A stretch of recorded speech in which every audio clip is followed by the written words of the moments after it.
మాధవుడు ఏ స్వార్థము లేకుండా గ్రామస్తులందరికీ సేవ చేశాడు.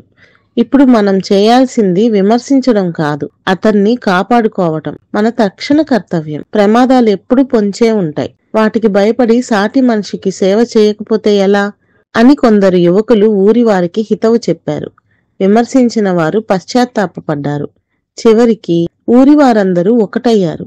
గుడి ముందు అరుగు మీద నీరసంగా పడి ఉన్న మాధవుణ్ణి గుర్రపు బండి మీద పక్క గ్రామంలో ఉన్న వైద్యుడి వద్దకు తీసుకుపోయారు. ఎలా అయినా ఎంత ఖర్చైనా సరే వ్యాధి నయం చేయాలని కోరారు. వైద్యుడు తన సాయశక్తులా శ్రమించి మాధవుడికి నయం చేశారు. గ్రామస్తులు ఆయనకు కృతజ్ఞతలు చెప్పి ధనం ఇవ్వబోయారు. ఆయన దాన్ని తిరస్కరిస్తూ, ఎందుకంటే అందరి కోసం ఒక్కడు కష్టపడ్డాడు, మీరు దాన్ని మర్చిపోక అందరూ అతని కోసం ఆవేదన చెందారు, అతన్ని ఆదుకున్నారు. నాకు ఈ విషయం ఎంతగానో నచ్చింది.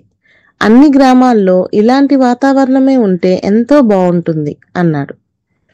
తర్వాత గ్రామస్తులు మాధవుడికి ఊర్లోనే చిన్న పాక ఒకటి వేసి ఇచ్చారు. వ్యవసాయం చేసుకోమని కొంత పొలం కౌలుకిచ్చారు. చక్కగా సాగు చేసుకుంటూ జీవితంలో స్థిరపడ్డాడు. అది చూసి అతనికి తన అమ్మాయినిచ్చి పెళ్లి చేయడానికి ఓ రైతు ముందుకొచ్చాడు. కష్టించి పనిచేస్తూ ఆ ఊర్లో పెద్ద రైతుగా మారాడు మాధవుడు. ఇప్పుడు చెప్పు, ఈ కథ ఎలా ఉంది?